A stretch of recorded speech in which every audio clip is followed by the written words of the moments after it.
इस नाटक में हम भारत की आज़ादी के बाद के 75 सालों में की गई उन्नति के बारे में भी दर्शाने की कोशिश करेंगे। इस नाटक में हम 100 सालों के पश्चात का भारत का भविष्य भी दर्शाएंगे। मोदी जी ने अपने स्वप्न के भारत को अपनी स्वरचित कविता के द्वारा व्यक्त किया है, जिसे हम इस नाटक के अंत में प्रस्तुत करेंगे। धन्यवाद।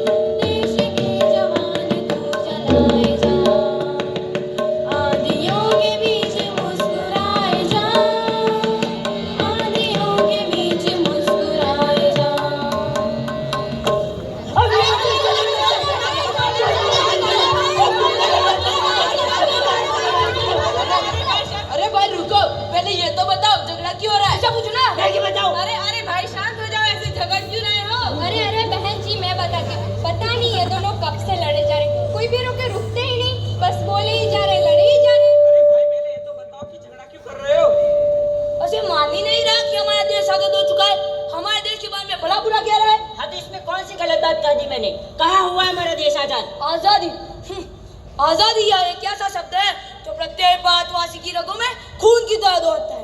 अरे पराधीनता में तो स्वप्न में भी सुख नहीं, पराधीनता सबके लिए अभिशाप है। जब हमारा देश परतंत्र था उस समय विश्व में हमारी किसी प्रकार की कोई इज्जत नहीं थी, ना ही हमारा राष्ट्रीय ध्वज था और ना ही हमारा संविधान था। आज हम पूर्ण स्वतंत्र है, हमारे पास सब कुछ है। हमारा संविधान विश्व में सर्वश्रेष्ठ है। हमारे संविधान में सभी लोगों के लिए समान अधिकार दिए गए हैं। इसी वजह से आज तुम अपने देश के सामने बोल रहे हो ये आजादी नहीं तो क्या है? आजादी बस बोलने से ही नहीं बल्कि झगड़ा करने से कुछ नहीं होगा। चलिए शांति से बैठकर बात करते हैं। और आप आइए बैठकर बात करते हैं।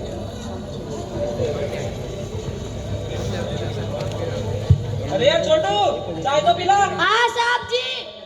तो बताइए कि हम दोनों झगड़ा क्यों कर रहे थे? अब क्या बताऊं भाई, ये लोग समझते ही नहीं कि आजादी जैसी बातें बस ख्याली फुलाने जा रहे हैं।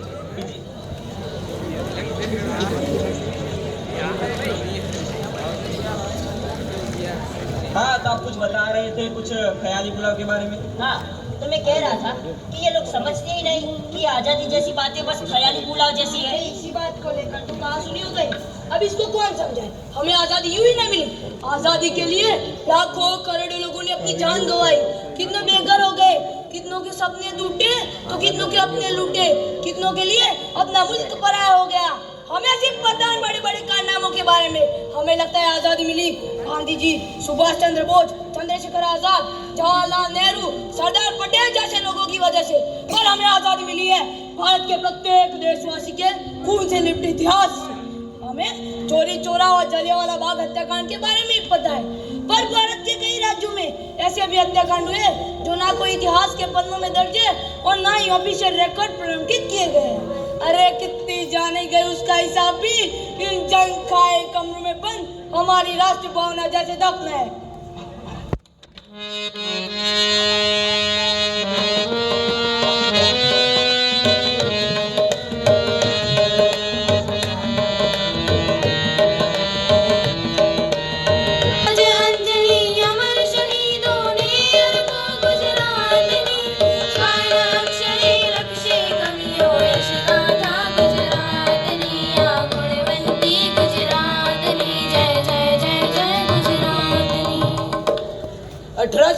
के विप्लव बाद पूरे देश में आजादी की लहर आज उठी है।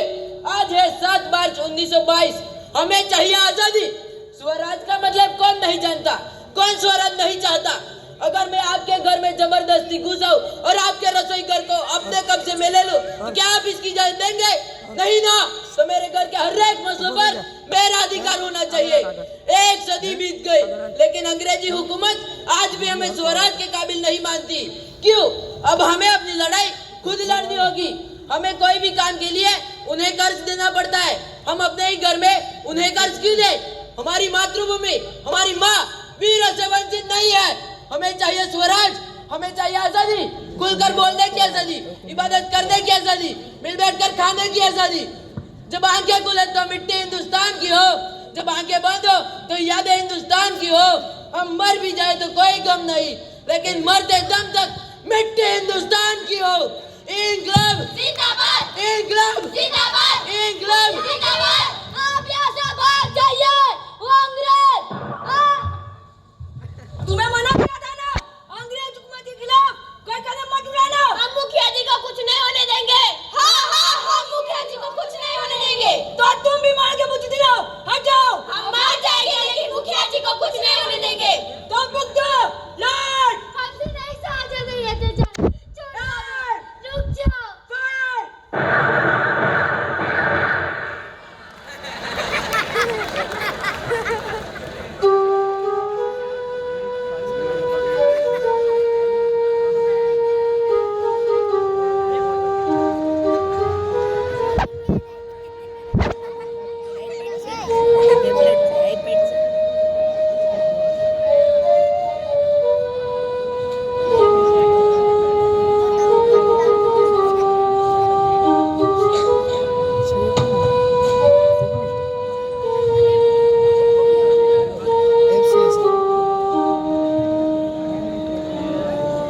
लगभग 1200 लोगों की बेरहमी से हत्या कर दी गई।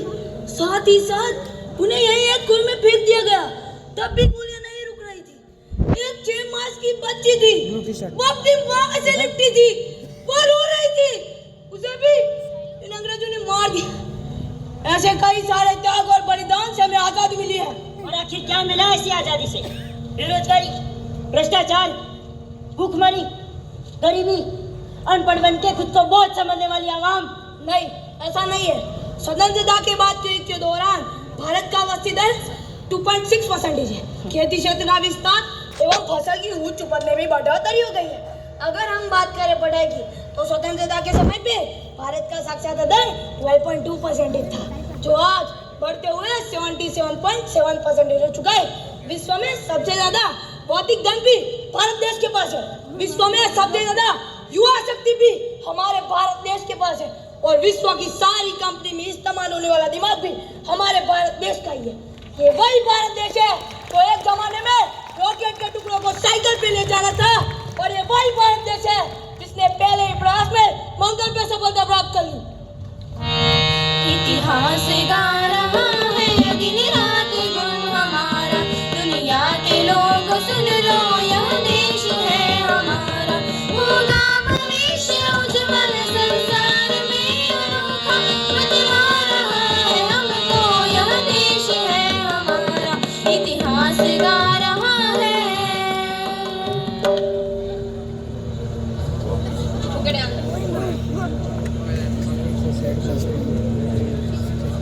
मैम, हेडक्वार्टर से मैसेज है, इमरजेंसी मीटिंग। ओके, क्या please connect to the headquarter? Yes ma'am. Ma'am, headquarter is live. Good morning sir. Good morning. Alert everyone. Mangalyaan will enter the orbit soon. Countdown begins in 10, 9, 8, 7, 6, 5, 4, 3, 2, 1. Mangalyaan has successfully entered in Mars orbit. Yes, we did it. Yes, we did it. Finally, we did it. Congratulations to everyone. Congratulations, ma'am. No, congratulations to you. Congratulations to us and congratulations to India. Yes, congratulations to India. आज हमने बहुत बड़ी जिम्मेदारी पूर्ण की है। पूरे भारत ने हम पर जो भरोसा किया था वह आज हमने सफलता से पूर्ण किया है। प्रथा, अब मंगलयान की सारी डिटेल्स तुम्हें कंपाइल करनी है, तो प्लीज हमें मंगलयान के बारे में बताइए। ओके मैम, सबसे पहले मंगलयान तकरीबन 7 साल तक मार्स ऑर्बिटल में रहकर छानबीन करेगा कि मंगल पर पानी है। उसकी सतह पर जाने के लिए हमें कौन सी टेक्नोलॉजी का यूज करना पड़ेगा, उसकी सतह पर कौन कौन से खनिज मौजूद है और हमें अलग अलग तरीकों से इंफॉर्मेशन भेजेगा। अगर हमें मिली जानकारी और संभावनाएं सच है तो हम मंगल पर भी जीवन को ढूंढ सकेंगे और आने वाले समय में हम इन्हीं सारी बातों पर फोकस करेंगे। वेरी गुड प्रथा। तो आज इतनी बड़ी सफलता के बाद हमें यहाँ पर रुकना नहीं है, हमें अभी और भी आगे बढ़ना है।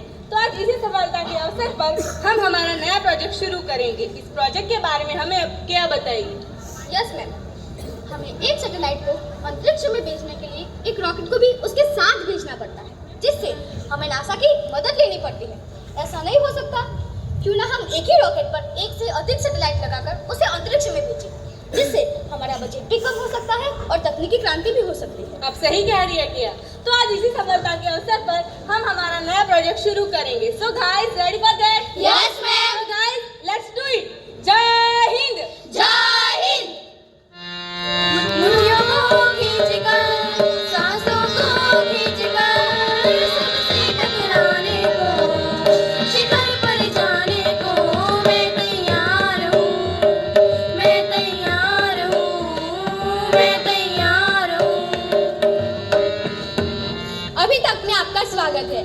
आज की सबसे बड़ी खबर, भारत ने एक ऐतिहासिक सिद्धि हासिल की है। पूरी दुनिया को किया जग, रचाया एक नया इतिहास। पूरे विश्व भर का ध्यान आज भारत पे। भारत ने 15 फरवरी 2017 को एक रॉकेट में 104 सैटेलाइट को अंतरिक्ष में भेजने में सफलता प्राप्त की है। भारत की ये सिद्धि अविश्वसनीय है। आज भारत विश्व में महत्तम सैटेलाइट को लेकर मात्र एक रॉकेट को भेजने में प्रथम देश बना है। उस रॉकेट का नाम है PSLV और भारत के वैज्ञानिकों का मानना है कि 2023 में भारत 462 सैटेलाइट को एक रॉकेट के जरिए अंतरिक्ष में भेजने वाला पहला देश बनेगा। मैं हूं हितांशी अभी तक के साथ। धन्यवाद।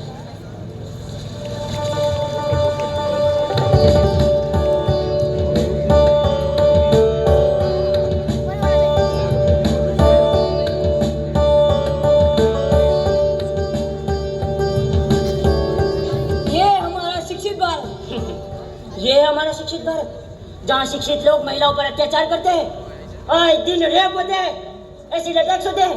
नहीं नहीं, ऐसा नहीं है। हमारे भारत में महिलाओं को देवी समान माना जाता है। अरे उनकी लोग पूजा करते हैं। हालांकि कुछ जगह होती है ऐसी वारदातें, लेकिन सरकार उस पर अभी भी काम कर रही है, जैसे अभय योजना और बाकी सब सेवाएं। आज महिलाएं प्रत्येक क्षेत्र में उतनी ही आगे बढ़ चुकी है जितना कि एक पुरुष है। आज महिला और पुरुष साथ मिलकर काम कर रहे हैं। अब उनमें कोई भेदभाव नहीं है। आइए मैं आपको दो किस्से सुनाता हूँ, जिसमें एक है आज़ादी के तकरीबन 10 साल बाद का। आपको पता होगा कि उस समय महिलाएं काम पर जाती थी और उन्हें काफ़ी बार काम से आते वक्त काफ़ी देर हो जाती थी और ऐसी वारदातें होती रहती थी। अरे अरे, कहाँ जा रही हो? कौन हो तुम? थोड़े से मेरे बीच रास्ते तुम क्यों आए? प्लीज हट जा मेरे रास्ते से। अरे छोड़ो मेरा हाथ, मेरा हाथ नहीं लगना है। अरे कोई है, बचाओ मुझे, प्लीज छोड़ो, मम्मी, आओ, प्लीज छोड़ो मुझे, कोई है, बचाओ, प्लीज बचाओ, कोई है, बचाओ।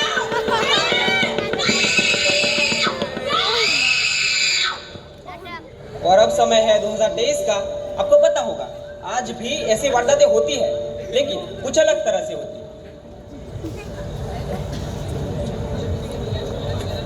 अरे भाई, ये वीडियो तो देख, कितना जबरदस्त वीडियो है यार। अरे भाई, क्या वीडियो है, मजा आ गया। है ना जबरदस्त वीडियो? अरे वीडियो छोड़, सामने तो देख।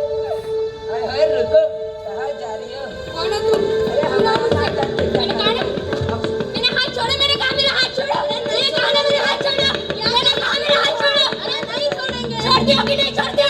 नहीं छोड़ेंगे। तुम ऐसे नहीं मानोगे ना। दूर रहना मेरे से, वरना अच्छा नहीं होगा। मैंने कहा दूर रहो।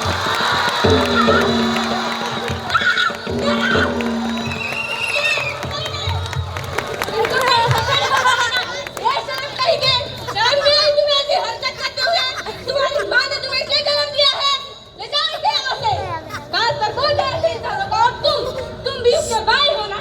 अगर इस जगह तुम्हारी बहन होती तो तुम ऐसी घिनौनी हरकत करते। ले जाओ इन्हें यहाँ से, अच्छे से खातिरदारी करेंगी। अब ठीक तो है ना?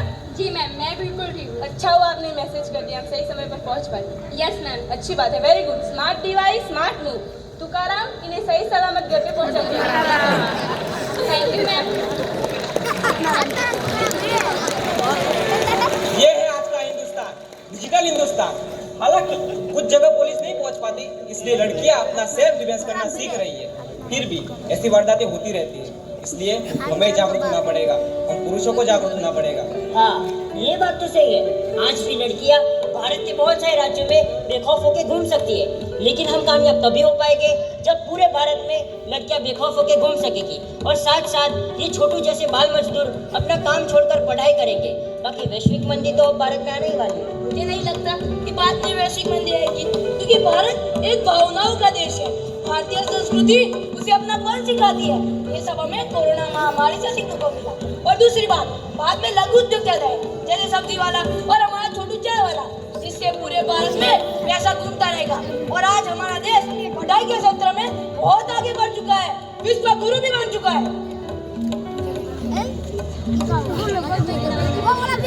गीत गाए जा, शादी गीत गाए जा, कह रहा तिरंगा गूंजा, सर उठाए जा, सर उठाए जा, उठाए जा, उठाए जा। विश्व का भविष्य आज मिल चुका है तेरे संग, प्रेम की प्रकाश को विश्व में फैलाए जा, सर उठाए जा, उठाए जा, उठाए जा। Bye bye. सुप्रभात मैम। सुप्रभात। ओहायो कोनिचिवा। Ohio, konnichiwa. गुडन मॉर्गन ma'am. Good morning. Good morning, everyone. Good morning, ma'am. Shall we start? Online and offline students, मैं आपकी अटेंडेंस ले रही हूँ, तो आप सब अपना रेटिनल स्कैन करो। ओके डॉक्टर, तो आज हम कल का टॉपिक रिज्यूम करते हैं। तो हम बात कर रहे थे महासत्ता देशों की, जिसमें हमारे भारत ने भी आज स्थान प्राप्त कर लिया है। लेकिन भारत की खास बात यह है कि भारत ने आज तक किसी भी देश पे आक्रमण नहीं किया। मैम, यस, क्यों मैम? क्योंकि भारत व्यक्ति की निजी स्वतंत्रता एवं उसके राष्ट्र की हर एक स्वतंत्रता का सम्मान करता है। जैसे भारत पे ब्रिटिश आक्रमणकारियों ने आके आक्रमण किया, जैसे पुर्तगाल, मुगल, अंग्रेज, लेकिन भारत ने आज तक किसी भी देश पे आक्रमण नहीं किया, चाहे वो सत्ता के लिए हो, चाहे जमीन के लिए हो, या फिर कोई भी निजी स्वार्थ के लिए भी क्यों ना हो। मैम, यस, लेकिन हम आज भी हमारे देश की इज्जत नहीं करते और हमें कई कई बातों का पालन नहीं करते। ऐसा क्यों? क्योंकि आज भी हमारे अंदर कहीं ना कहीं गुलामी मानसिकता रही है। अगर मैं तुम्हें यहाँ पे बताऊंगी कि हमारा भारत महान है, हमारा भारत विश्व गुरु है, तो तुम सब नहीं मानोगे। लेकिन हमारे साथ जुड़ा हुआ एडवर्ड अगर हमें यहाँ पे आके बताएगा कि तुम्हारा भारत अच्छा है, तुम्हारा भारत सुंदर है, तुम्हारा भारत आगे बढ़ चुका है, तो हम लोग मानेंगे, है ना एडवर्ड? Yes ma'am. अगर आज भारत महासत्ता है, आज भारत विश्व गुरु है, तो हम सब भारतवासी अपने मुल्क को समझे तो हम कहाँ तक पहुँच सकते हैं, समझे? Yes, ma'am. अगर आप सब भी समझे? Yes, ma'am. तो अब हम मिलेंगे अगली क्लास में। अभी के लिए आप जाइए अपने सेल्फ डिफेंस की क्लास में। सी यू। Thank you ma'am.